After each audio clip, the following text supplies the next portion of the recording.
Even we admit that some things sound too crazy, just way too far-fetched to be true.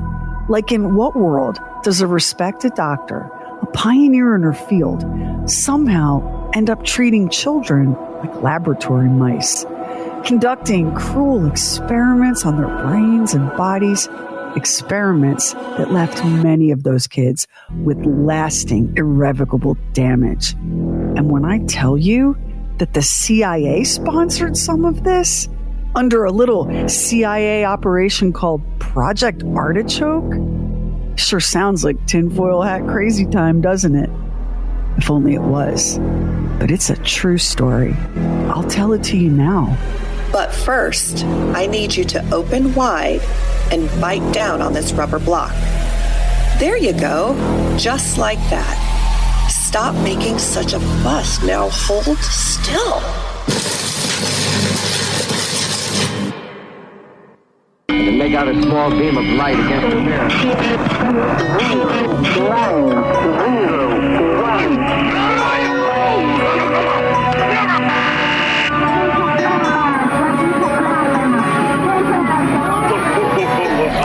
True weird stuff. It all begins in 1911 with a German psychiatrist named Dr. Eugen Bleuler. He's responsible for two major concepts in mental health: schizophrenia and autism. Now, the thing is, Bleuler combined the two. He theorized that autism was a symptom of the most severe cases of schizophrenia. Today, we know that this is not even remotely correct. But back then, people were like, oh, okay. Bleuler's theory became the working model for psychologists, psychoanalysts, and psychiatrists from the 1920s to the 1950s. Autism didn't get reconsidered and redefined until the 1960s, just the littlest bit too late to help the kids in our story, sadly. You'll hear people say stuff like, there wasn't all this autism and ADHD when I was a kid. All these screens and junk food and the woke mind virus is causing it, and blah, blah, blah.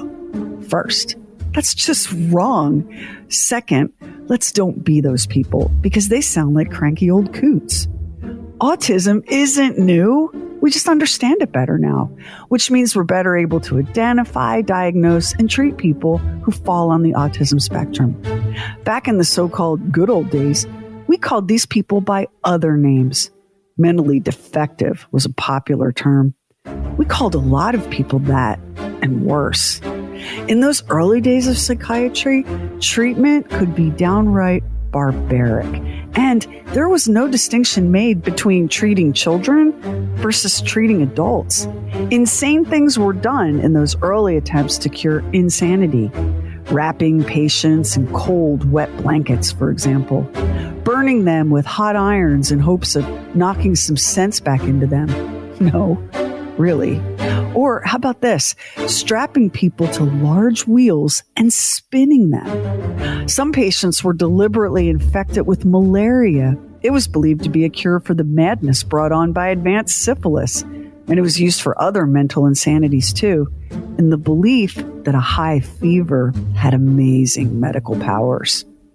In those good old days, it wasn't all that hard to get a child committed to an asylum. Developmental or learning disabilities, an enthusiasm for masturbation, off you go. Once involuntarily committed, those kids were typically on their own. The shame and disgrace and stigma of mental illness led to a lot of children being warehoused in asylums and state hospitals, essentially abandoned there by their families. It wasn't all that rare to find kids with no legitimate diagnosis at all being treated with heavy meds and even electroshock therapy for stuff like defiant behavior or skipping school. Rich or poor, it didn't matter.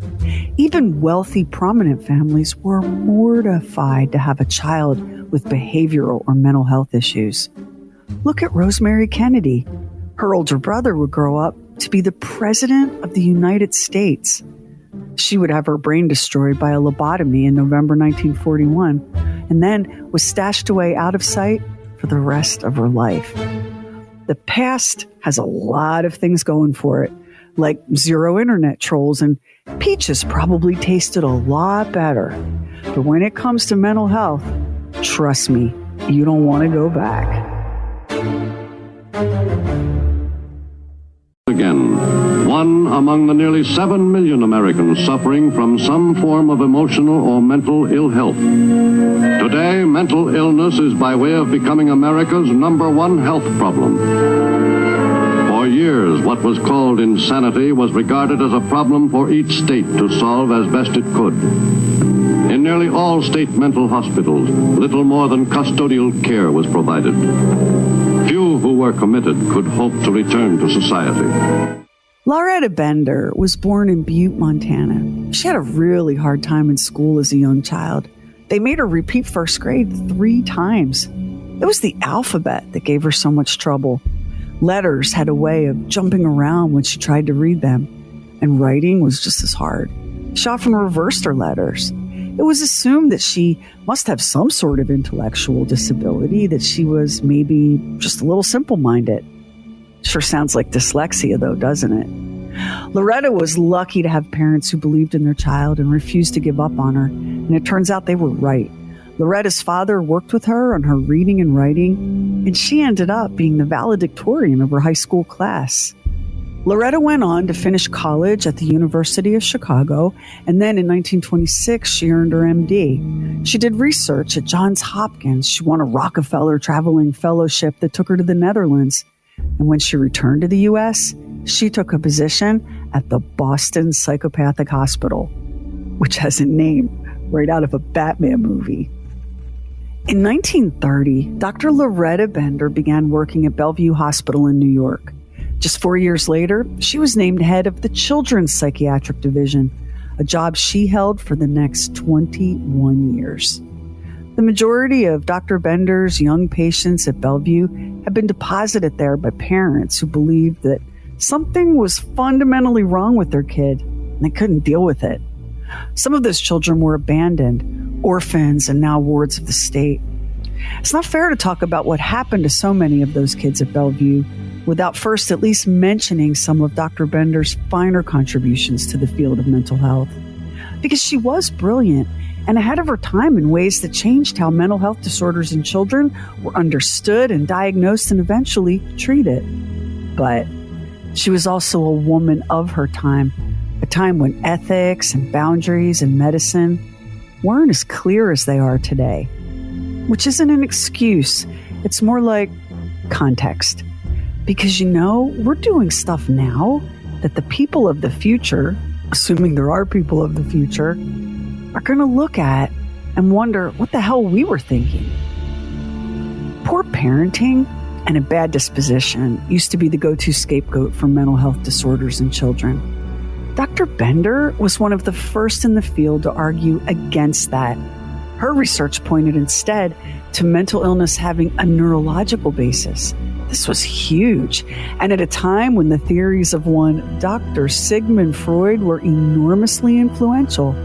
Freud was talking about the id and the ego and the superego and psychosexual dynamics and how all human behavior was driven by forces outside our conscious awareness.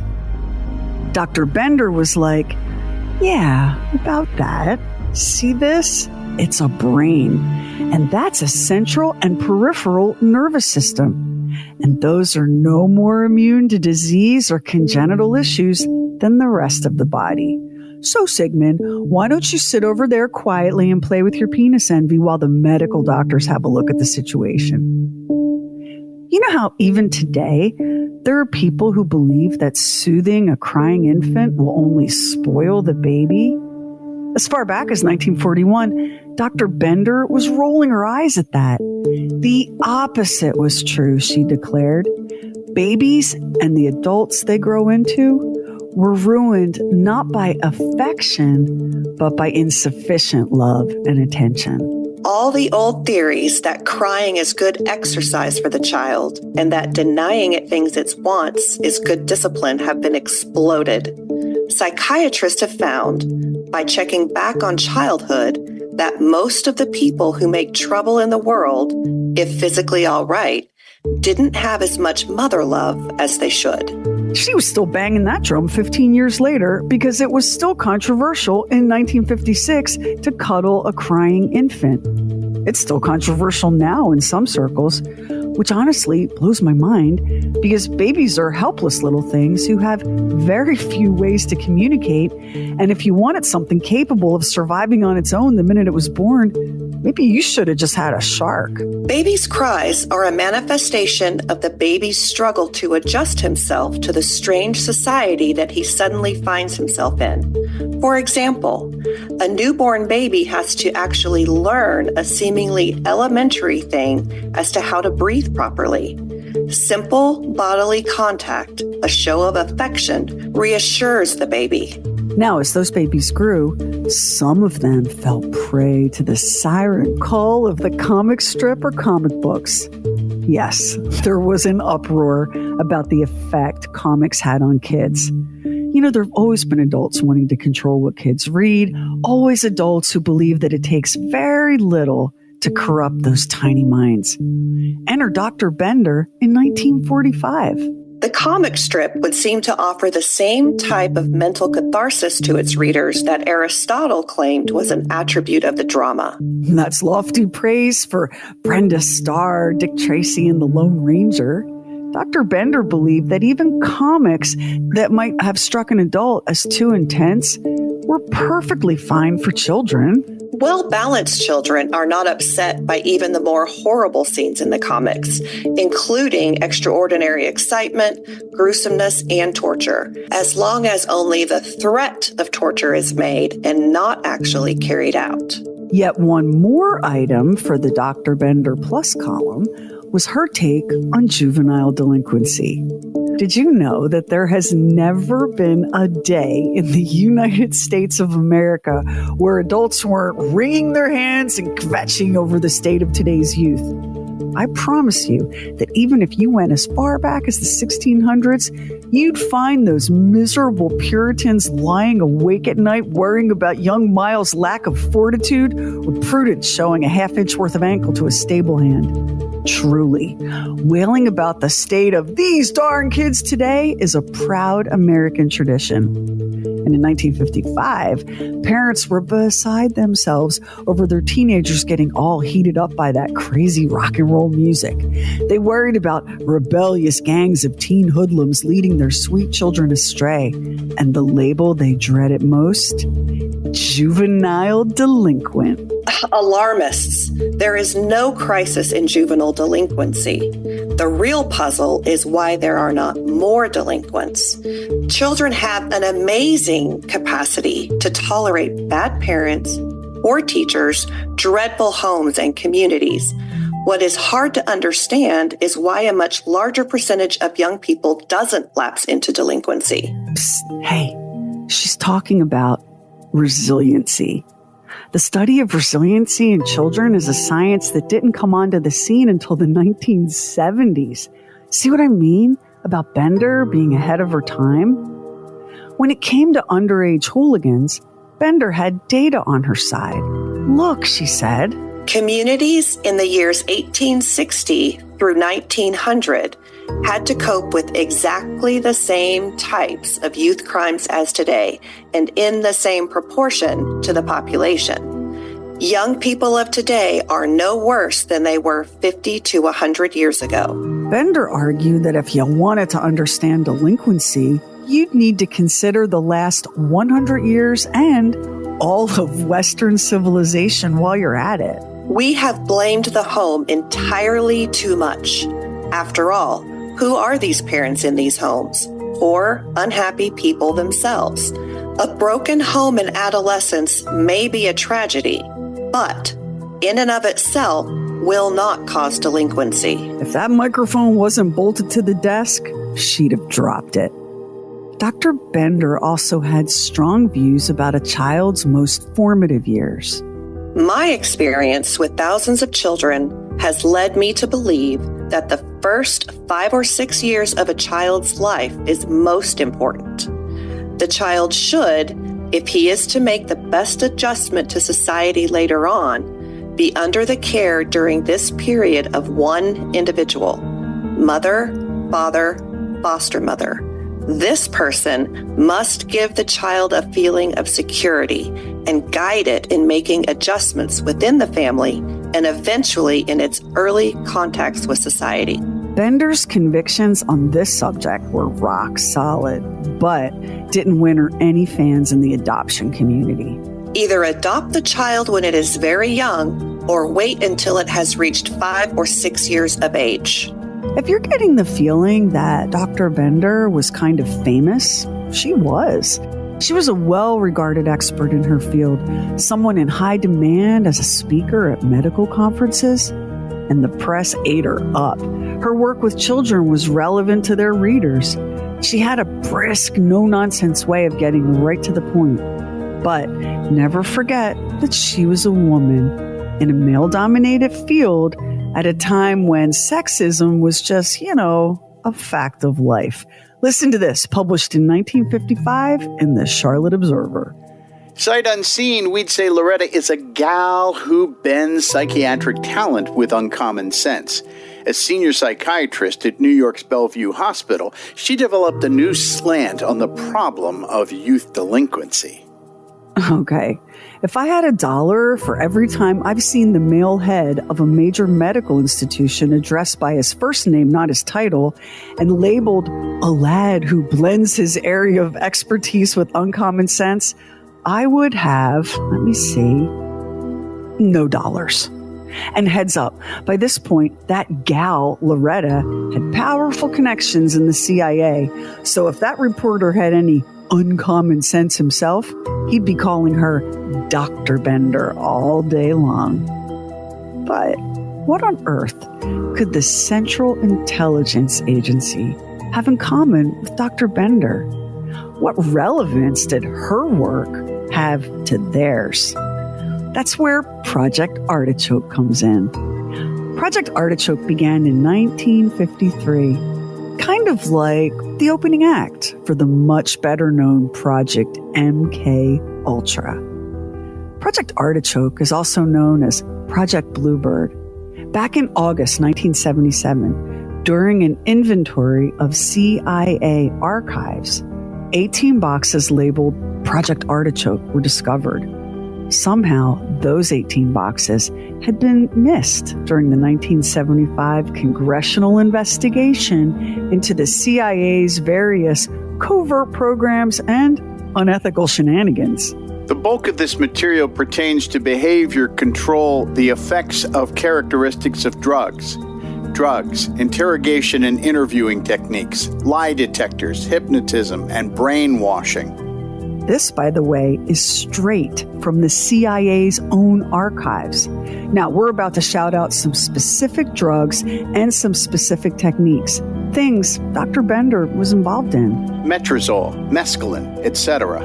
One of those et ceteras happened to be LSD. Non-drug-related fields of behavior control such as electroshock therapy. Now we're getting closer and closer to Dr. Bender and her young patients at Bellevue. A review of the contents of those 18 boxes is full of tasty little nuggets. Experimentation on human subjects shows up on page 2. Page 4 teases an unwitting test in 1943 on a notorious New York gangster. The next page notes that so much more money was spent on MK Ultra than on Artichoke. The personnel involved were doctors, psychiatrists, chemists, and hypnotists who were doing work or were acknowledged as experts in areas of interest to Bluebird/Artichoke. There were even a handful of syringes and some drugs in those cartons, drugs like Thorazine and Dexedrine.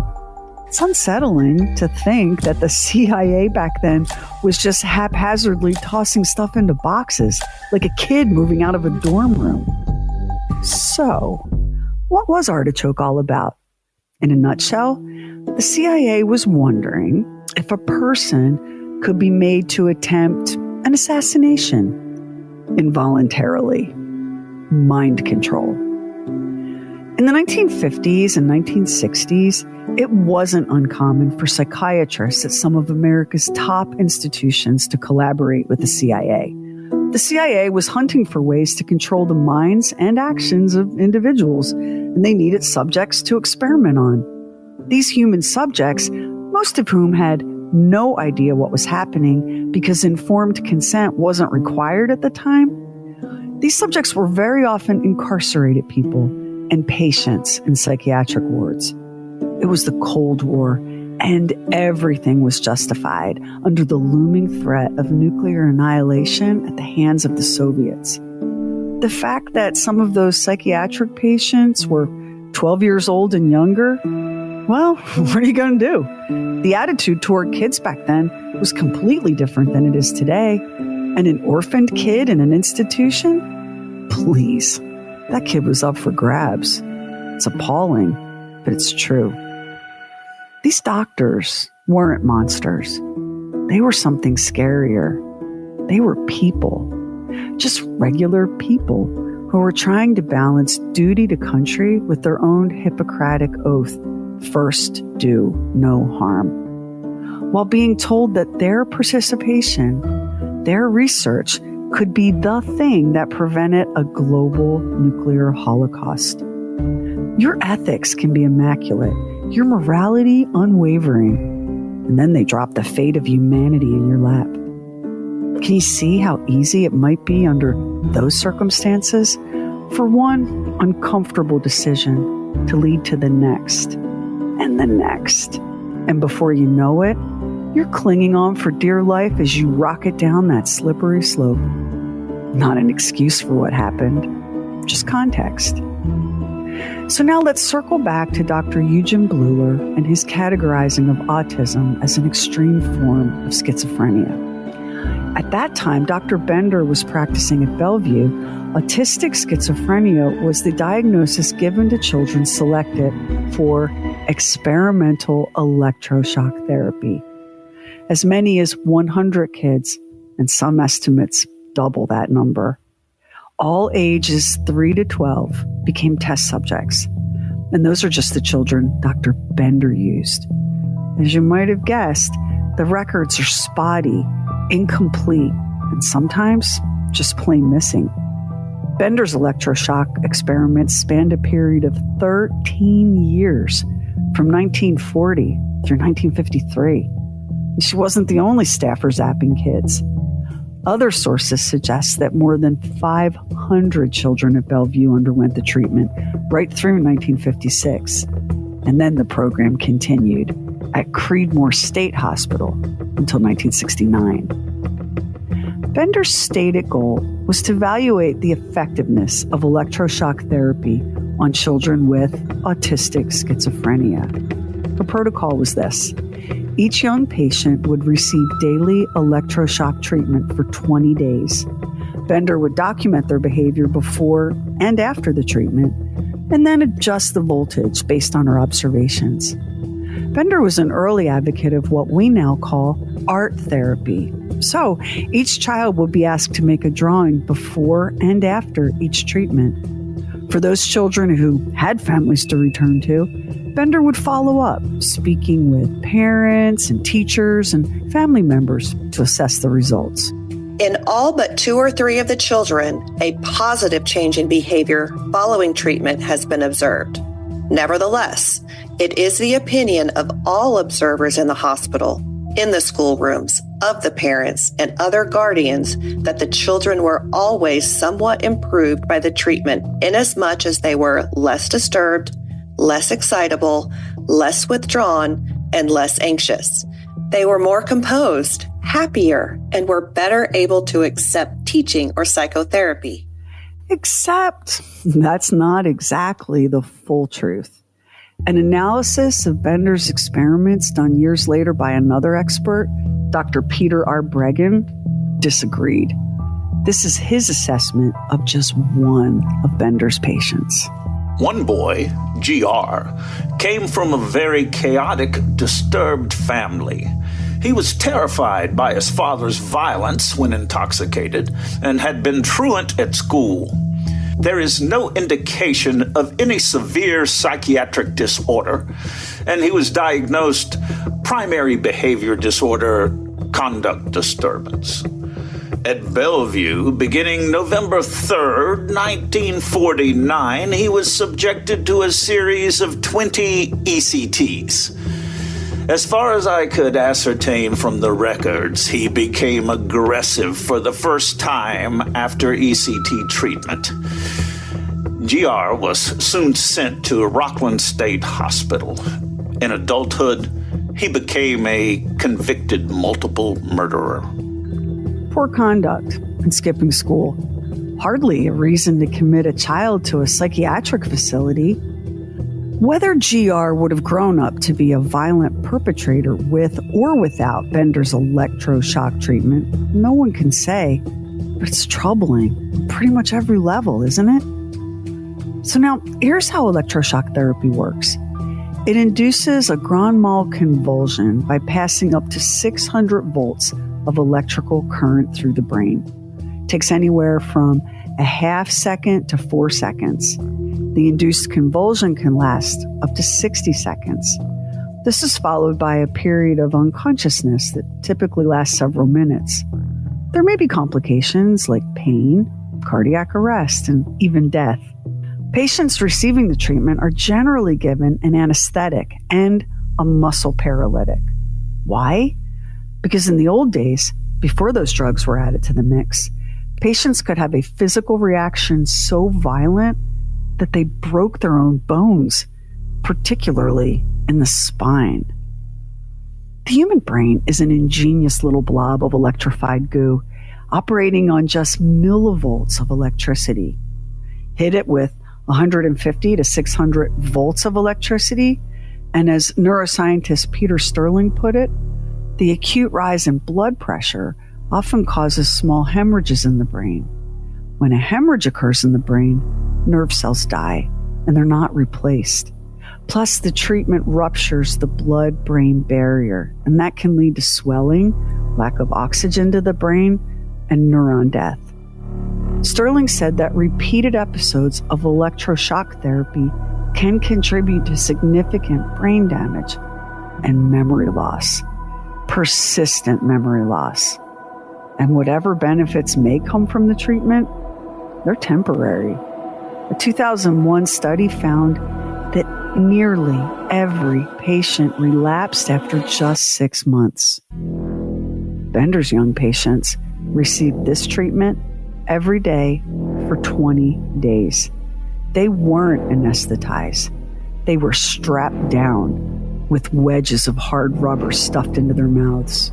But first, I need you to open wide and bite down on this rubber block. There you go, just like that. Stop making such a fuss. Now hold still.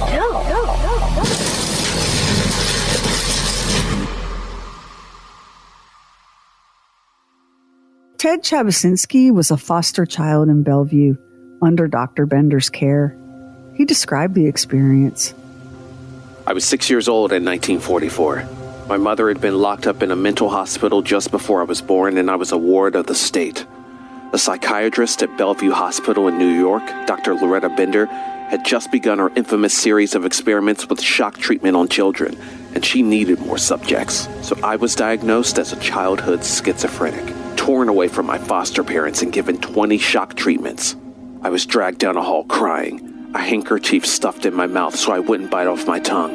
And I woke after the shock treatment, not knowing where I was or who I was, but feeling as if I had undergone the experience of death.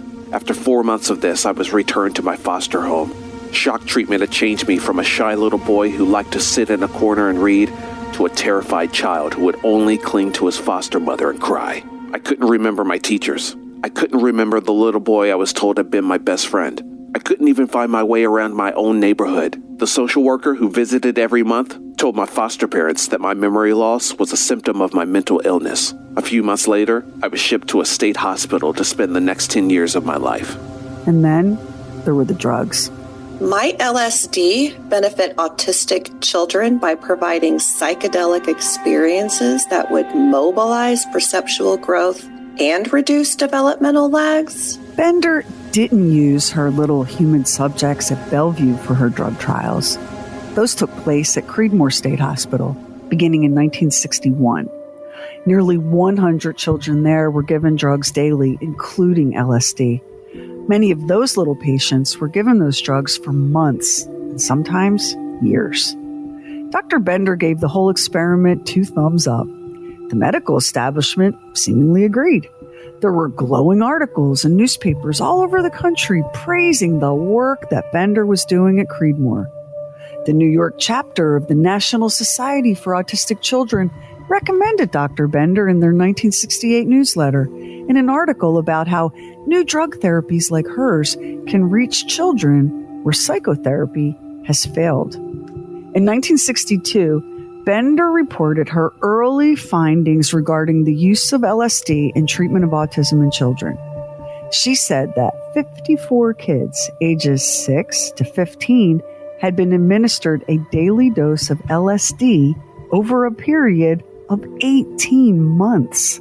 All showed some type of response, varying in degree and kind. There were definite changes, remarkable in autistic children. Laughing frequently, more alert, more aware, interested in watching other persons. They were able to understand and follow directions more readily. Hospital personnel, teachers, and parents were enthusiastic, describing the children as more affectionate, more like human beings. There is still a disappointing deficit in verbal communication, however. Now, even her peers noted that daily LSD for 18 months was a bit daring. There were few psychiatrists willing to dose a patient with LSD for longer than a week because of how potent the drug is. You think? Nonsense, said Dr. Bender. No adverse effects are evident. Girl, I mean, damn. You had these vulnerable, helpless kids tripping for a year and a half. And all the while, in the background, was the CIA and Project Artichoke. Bender's LSD trials were funded by the Society for the Investigation of Human Ecology, which was nothing more than a front for the CIA, which also supplied Bender with the LSD purchased from the Swiss pharmaceutical company that manufactured it, Sandoz. Because, don't you know, the CIA was Sandoz's biggest buyer of LSD. If you're wondering what the CIA hoped to gain from all the electroshocking and dosing of children, remember, mind control.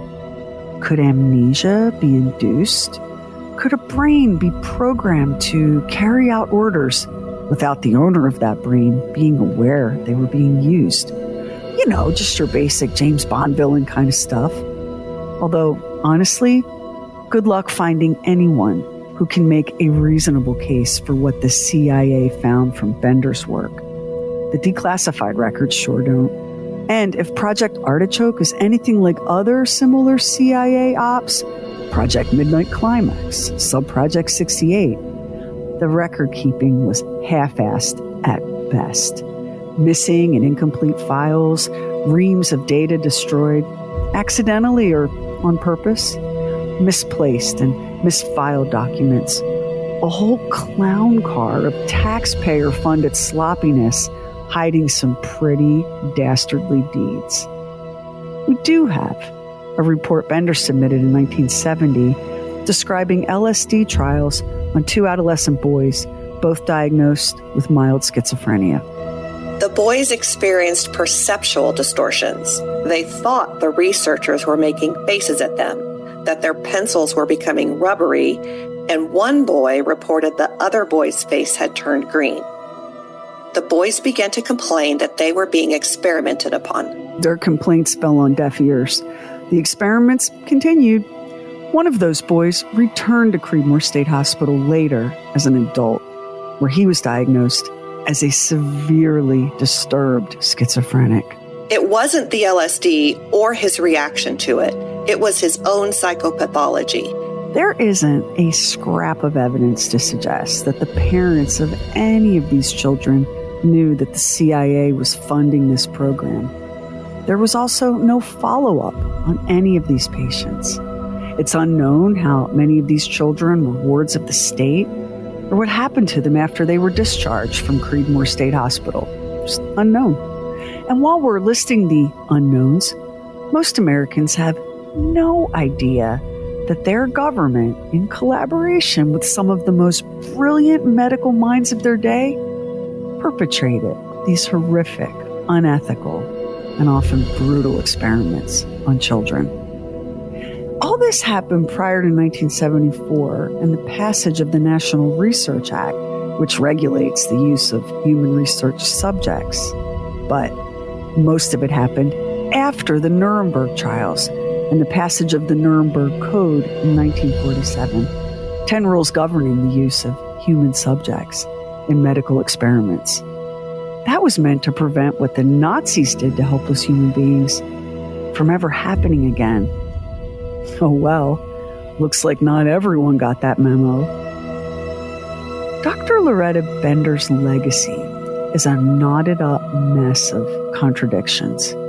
She made extraordinary contributions to our understanding of childhood schizophrenia and psychosis.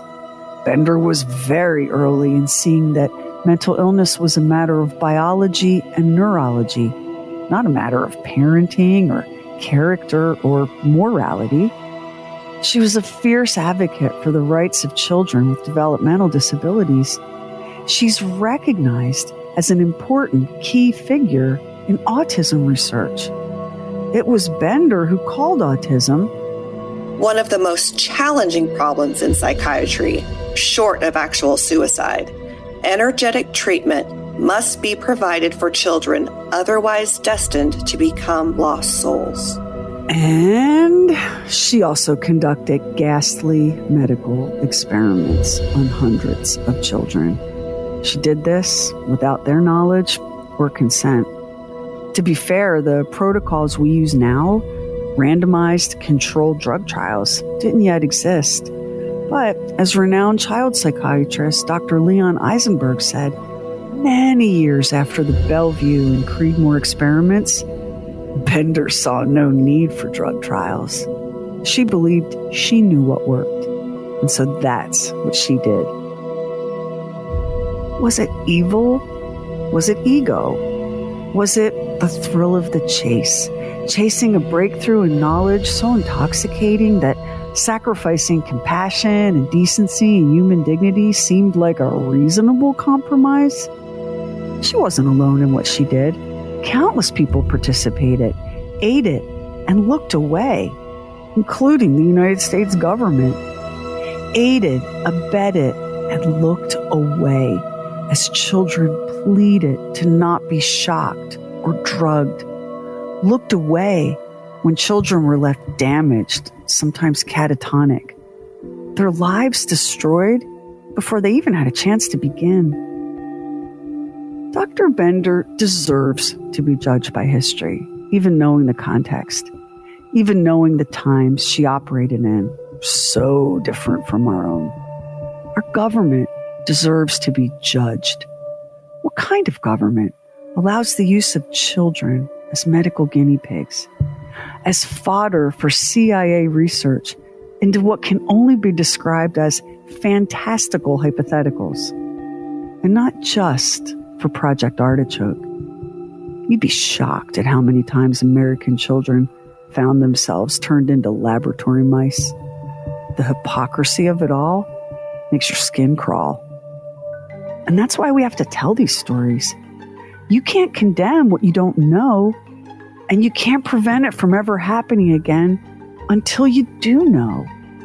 And we also have to live with the uncomfortable truth that lots of our scientific and medical advancements were built on just this kind of human suffering. Dr. Bender died at age 88 in January 1987 at a nursing home in Annapolis, Maryland. Her obituary credited her with developing the Bender Gestalt Visual Motor Test. No mention was made of her work with children at Bellevue or Creedmoor. In her unpublished autobiography, Bender wrote, I wanted to remove from the category of hopelessness and untreatable those children who were mentally defective, organically damaged, epileptic, psychotic, delinquent, or who just had uncooperative parents or no parents at all. At the same time, I distrusted the tendency to not recognize and diagnose these conditions when they existed, for fear that the recognition itself should condemn the child. Dr. Lauretta Bender, ahead of her time and a product of her time, surrounded now by the ghosts of all those children, silenced then and silenced forever. Special thanks to our voice talents, Stacey Robertson, Don Morgan, and Carrie Doc Bowser. One of the amazing things about this story, and this has happened with other episodes we've done, all of this stuff that really, in retrospect, looks so horrific was really not that long ago. And it was a minute ago. And as you pointed out, we put these things in at the Nuremberg trial in 1947 so that, this wouldn't happen. And it's like people going, yeah, that was the Nazis. But we're over here and we're doing this. We're doing what we want to do over here. I mean, it is horrifying. What's interesting, we did an episode on Operation Midnight Climax. That episode is called Trippin' Johns. Right. And that was when they were using LSD on men who frequented brothels. Right. To see if sex and drugs could be used to extract confessions from foreign operatives, right? So that's called Trippin' Johns, if you haven't heard that one. And we also did an episode on Subproject 68, which was another set of devastating, unethical, illegal experiments on human beings funded by the CIA. And in the case of Subproject 68 and Dr. Bender's work, the Fund for Human Ecology that's the front group that pushed all the financing into these. Subproject 68 happened at institution for a psychiatric institution in Canada. And then, of course, this one happened here in New York. So, the CIA is woven throughout so much of the medical history of the last century because there was a real agenda during the Cold War to use any means necessary to defeat the threat of being, wiped off the planet. And when the threat, and I think it's interesting to talk about, if someone comes to you, if your government comes to you and says your work could be the thing that saves the entire world, I mean, you can see how seductive that is. And also how you might feel a moral imperative to think of the good of the many versus the good, to reverse the Star Trek Prime Directive, to think of the good of the many. And in this case, over the good of the few, in this case, so we zapped a few kids and drove them into stark raving madness. But we saved the world. I think that might have been the justification for some of that. How about you? It had to have been, because otherwise, morally, how could you have done such things? Just because children had parents that were in foster families. I mean, that's just... It's mind-boggling, but as you said, and it's seductive, you have the government saying that, then you have things in newspapers. You're at Bellevue Hospital, a renowned hospital. You're doing these things at places that have great reputations. I imagine you get that's an intoxicant of its own.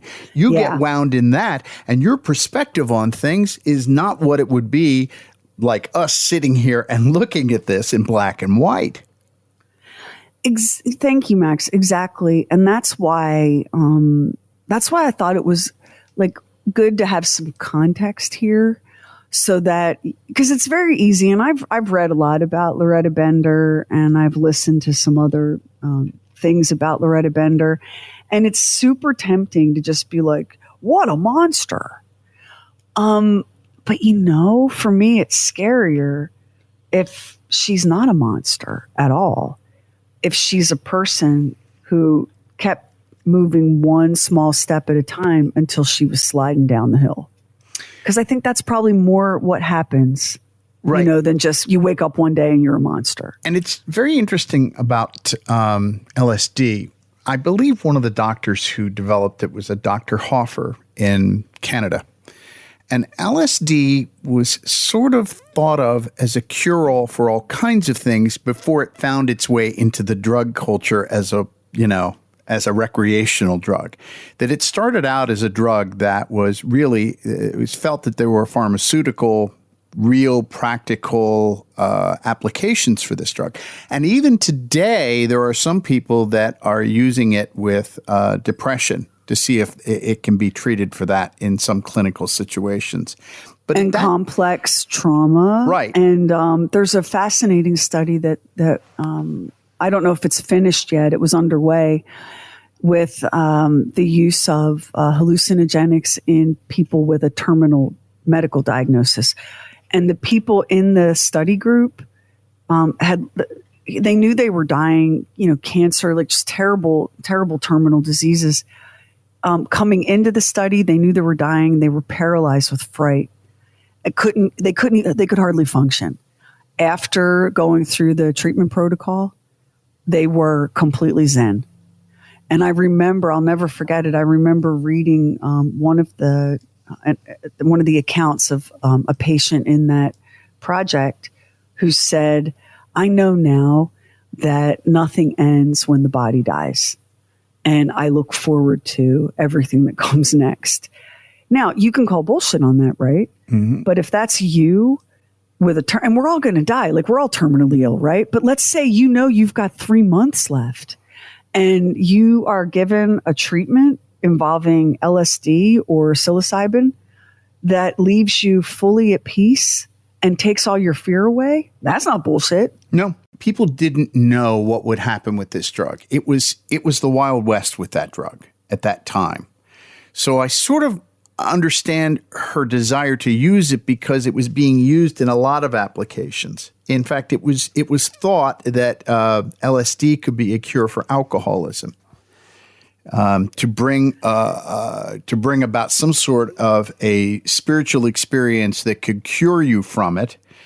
And in fact, I watched the documentary, and there was a guy, they did some of this stuff in Canada, and there was a guy that said, yeah, I believe this was very helpful in having me overcome alcoholism. So this was something from the 1950s. The shock therapy, I look at that and I go, I just don't know how you think this is going to help somebody, especially with the side effects that you're talking about. It's still in use today. I know. When I did my clinicals, your field work as a social work grad student, it was in inpatient behavioral health, and it's just a population that I love. I mean, if I wasn't doing this, I'd be doing that. And I remember being pretty surprised when I showed up for a shift and was sent into the room of a patient who was, she suffered from extreme severe clinical depression. It was devastating. And she was admitted for routine electroshock therapy. It was something that she was getting, and not, she wasn't getting it every day for 20 days like these children were, most of whom had no psychiatric diagnosis at all. I mean, skipping school, folks, is not a psychiatric diagnosis. And this patient's husband told me that she wanted the ECT because she knew it would make her feel better. The challenge that I have, I am not a medical doctor, neurologist, any of those things. But when you look at the studies, and I included one of them in here, 100% relapse in 6 months. So the effects are not durable. They're not lasting. And the nerves that die, the nerve cells that die, are not regenerated. So I guess the question is, how much can you have before you cannot have any more?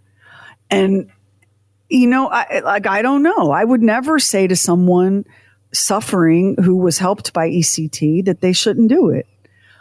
But once you once you look at the data, I don't know. I mean, what do you think? That rate of relapse is not encouraging, is it?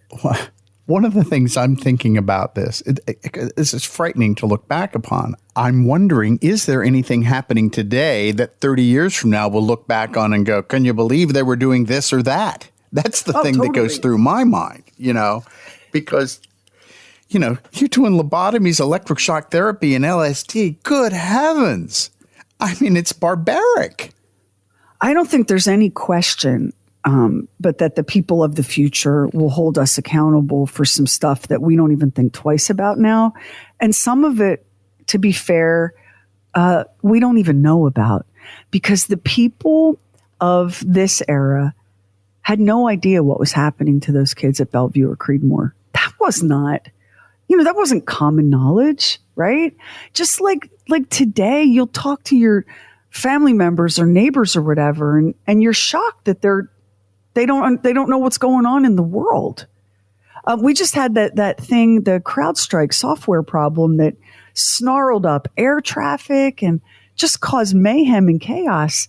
And, I'm sitting having dinner with some family members, and I was like, man, I'm just glad because I was on a business trip, I'm just glad I made it home with the CrowdStrike problem with the airlines.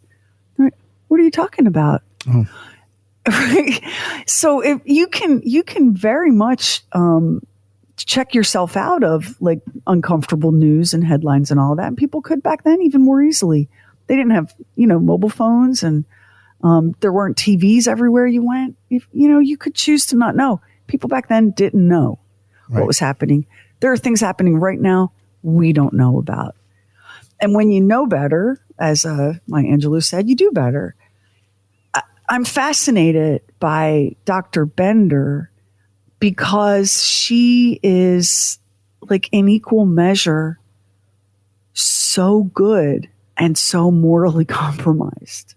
Like she did so much and she was so brilliant. The medical model of mental illness, where we talk about it being an organic, structural, or biological, neurological thing in the body and brain, that's the medical model. That's kind of new. And there are a lot of environments where the old ways of viewing mental illness as a moral or character failing, that's still pretty dominant in a lot of places right freaking now.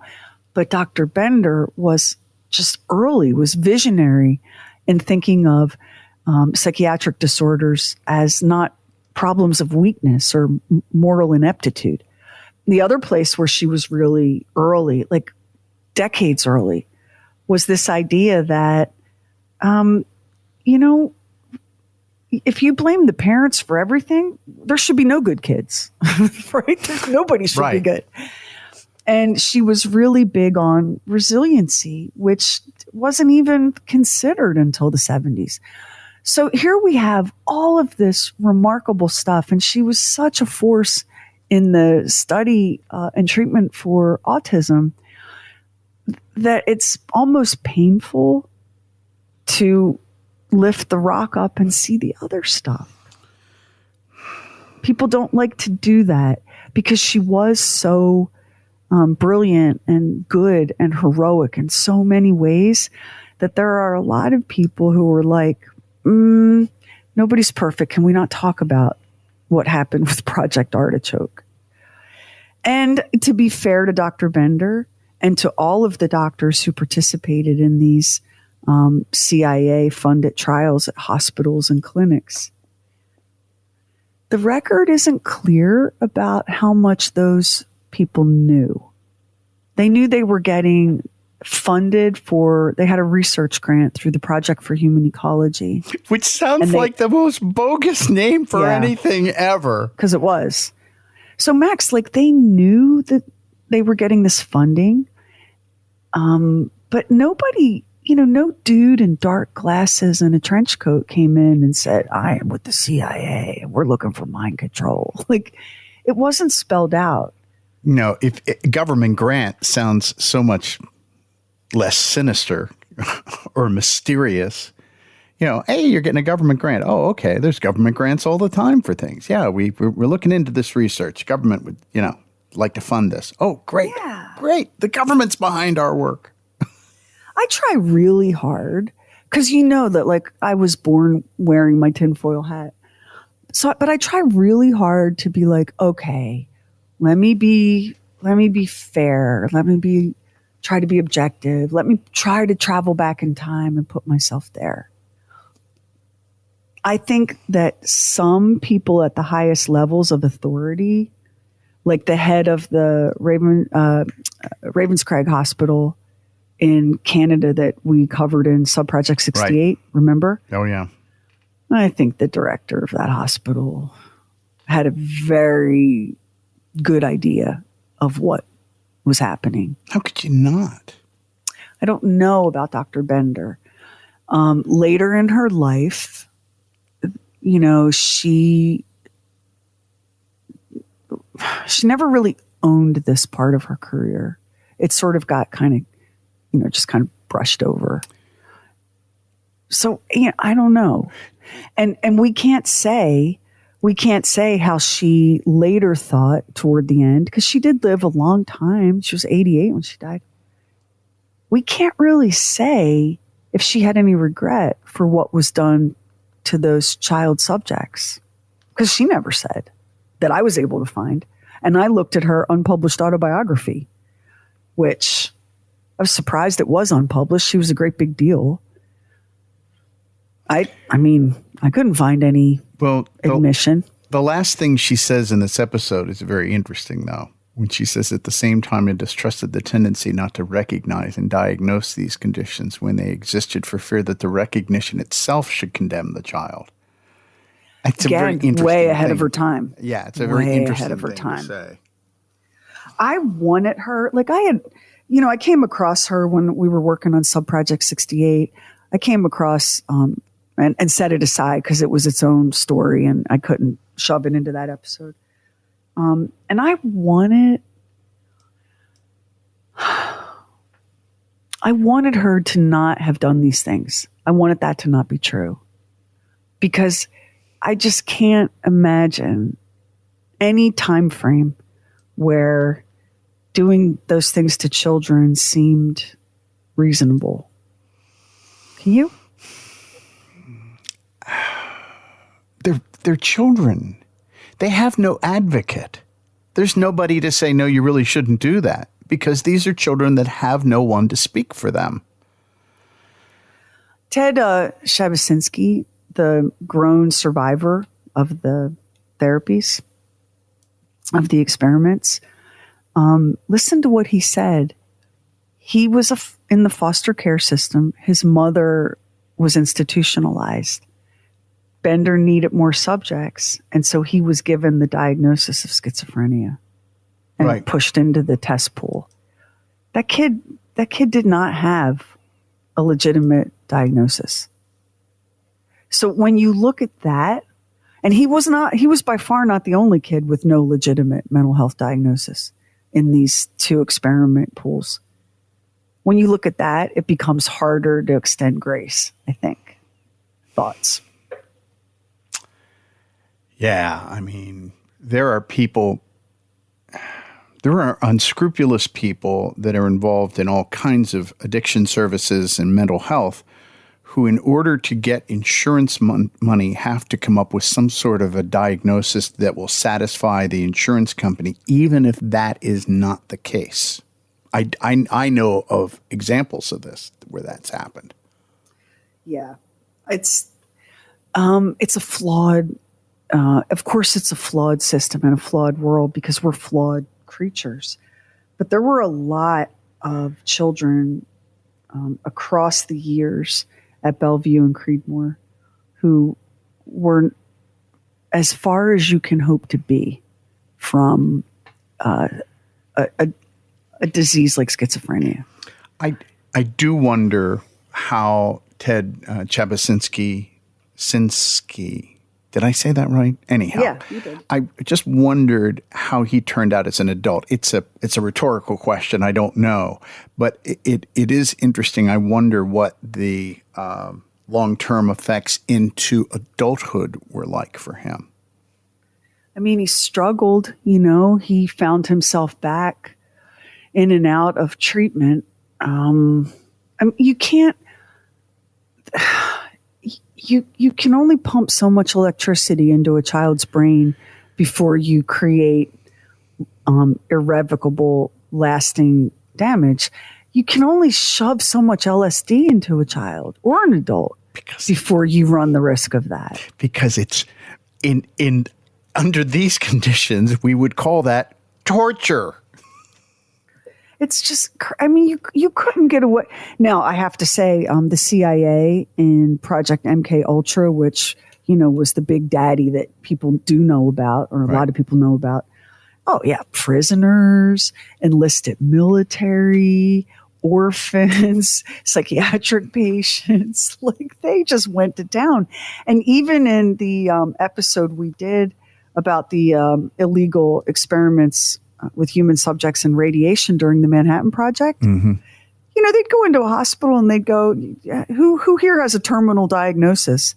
And then they would just do stuff to them because, they're going to die anyway, right? Right. Why not? So we have kind of a shameful history post-Nazi Germany,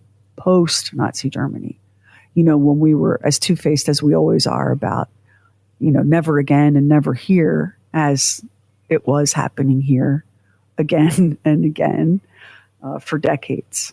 And for all I know, may still be happening now.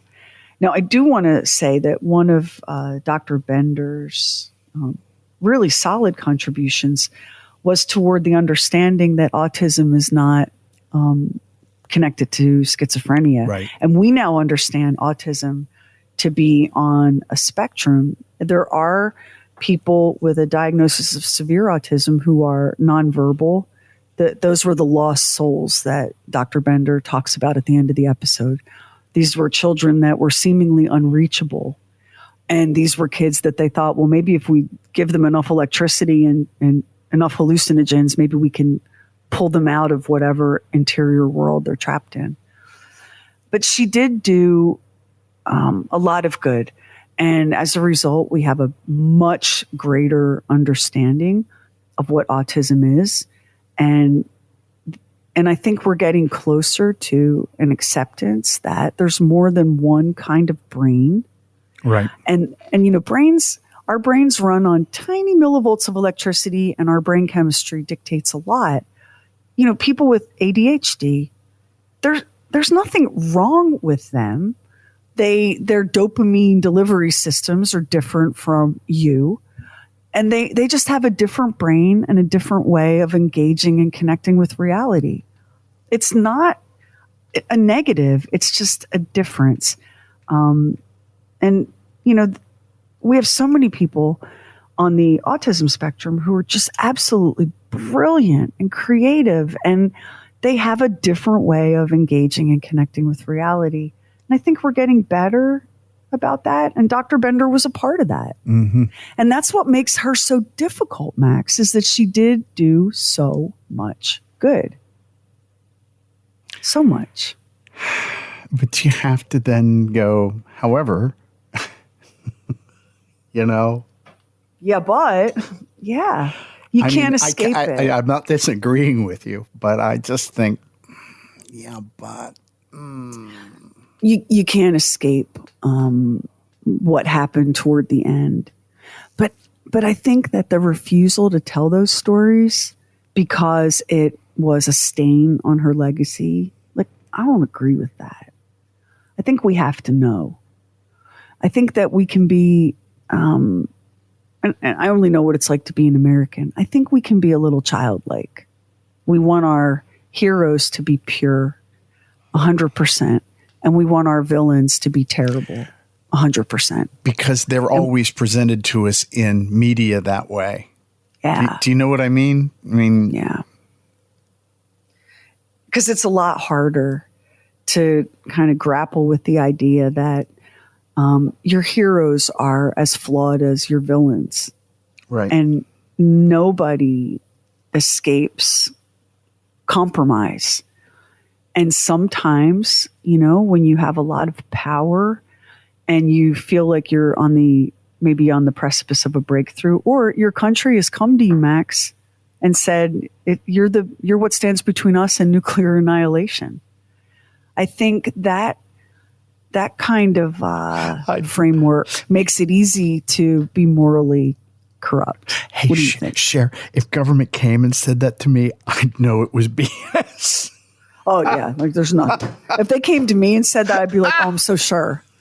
I'm so very sure, CIA. If you say so, here's my bank account for that grant money now. Oh, yeah. Everyone's got their finger on the nuclear button, but as soon as you told them I might do a True Weird Stuff episode about it, they came right back. Right. They stepped right back. Right. Yeah.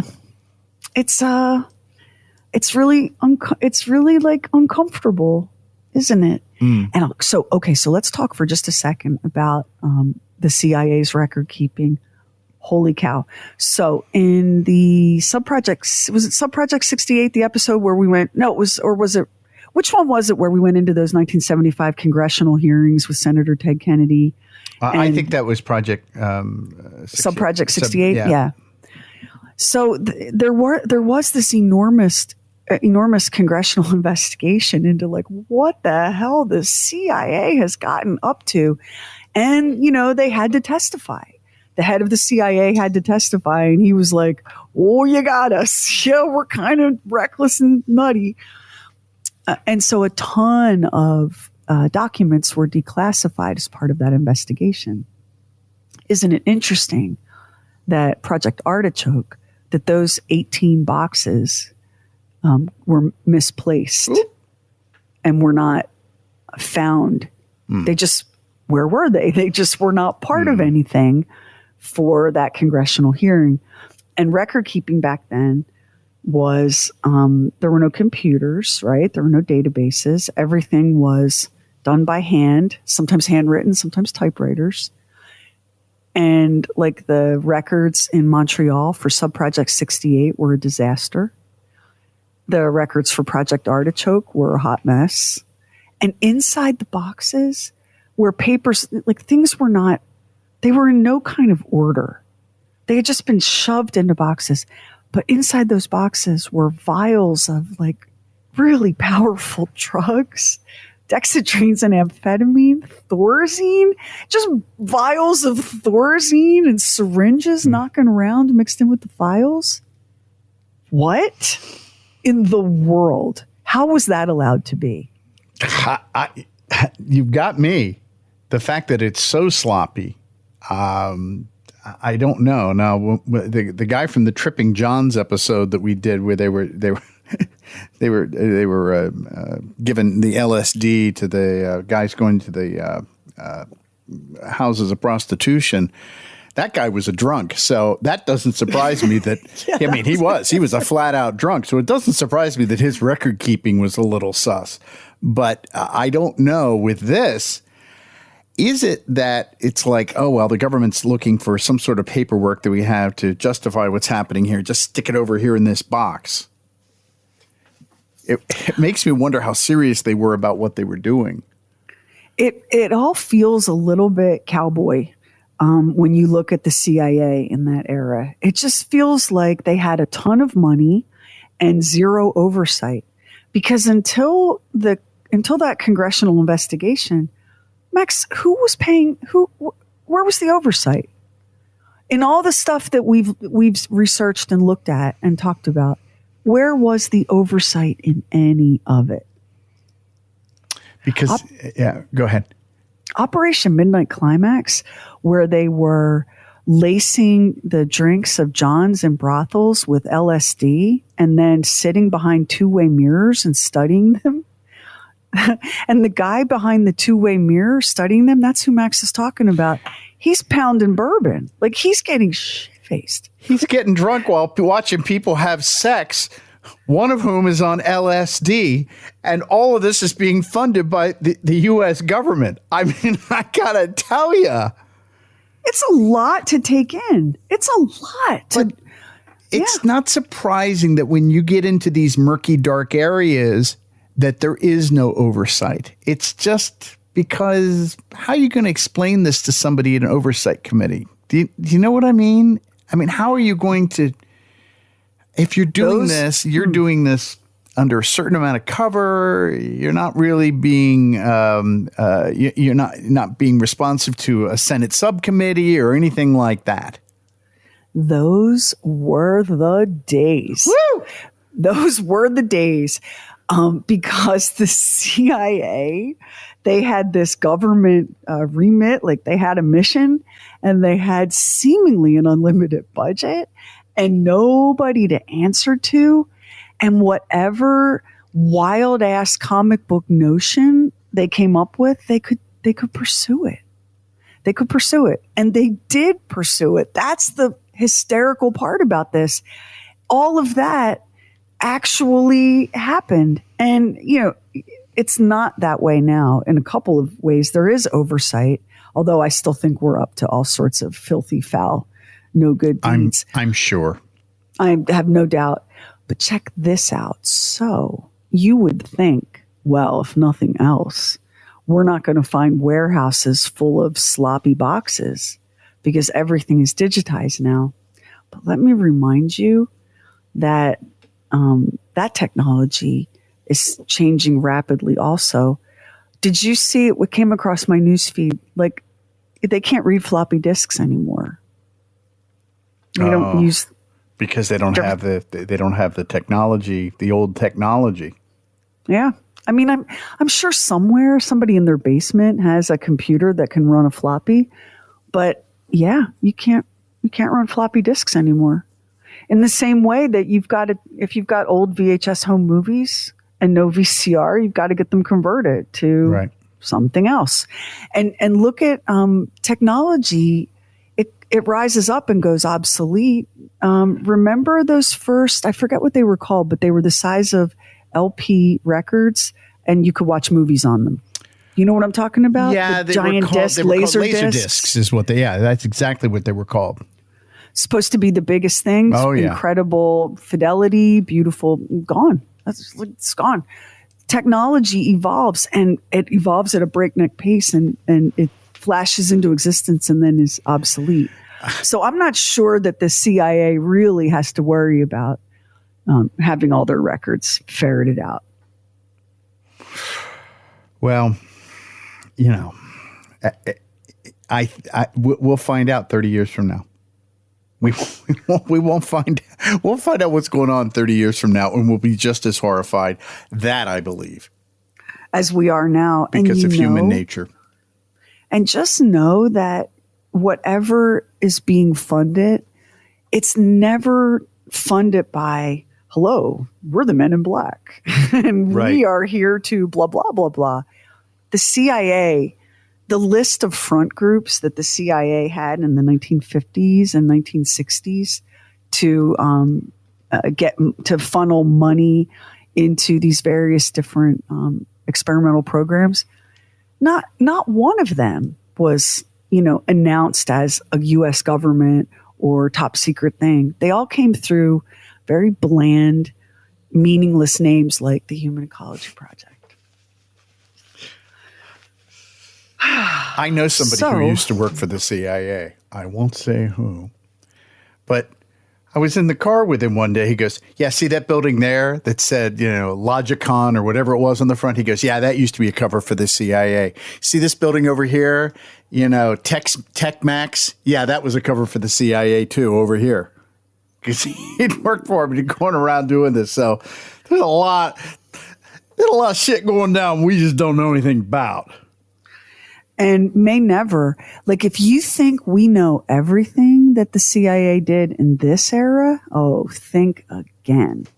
And a lot of it, like, I've read through a ton of declassified CIA projects, and a lot of them were just really stupid. They were funding to see if blue ink versus black ink, that kind of a thing. Right. And just really benign. And so you'll go through like page after page, project this and project that and operation here and operation there. And then you'll get to one and you'll land on it and you'll be like, oh, get out of town. That cannot be real. And that's one of these. But you have to know what you're looking for. As soon as you see incarceration, enlisted, psychiatric, that, to quote Robin Williams in the Matt Damon movie, Good Will Hunting, that's the good stuff. That's all the good stuff. Yes, it is. Yeah, you go hunting for the word inmate and the word psychiatric. That's the good stuff in the CIA. So, as someone who has reverence for mental health practitioners and dear friends and family members with an autism diagnosis, I'm grateful for the progress that's been made. And I'm sick at heart for the human suffering that got us there. And those kids that were children in like 1961 are probably, many of them, still alive today in whatever capacity they were left with. And I'll remind you, when we did the episode on the human radiation studies, remember what they did to those kids that were foster children and wards of the state? They fed them radium-laced milk, remember? At an orphanage in Massachusetts. So it wasn't just Dr. Bender and the other practitioners. We have a long, dark history of it. Thank you for listening to this classic episode of True Weird Stuff. To fall even further down the rabbit hole of weird history, follow True Weird Stuff on Instagram and YouTube. True Weird Stuff is a Now Media production, written and hosted by Sherry Lynch, executive produced by Tony Garcia, directed by Max Sweeten. Additional support from producers Carrie Bowser and Stephen Call. Our digital witch and social media cult leader, Heather Furr. Original graphics by Kevin Nash. Original artwork by Olivia Axland. True Weird original music, composed and performed by Jack Griffin and Zane Nash. Copyright 2026, Now Media. All rights reserved. All wrongs remembered.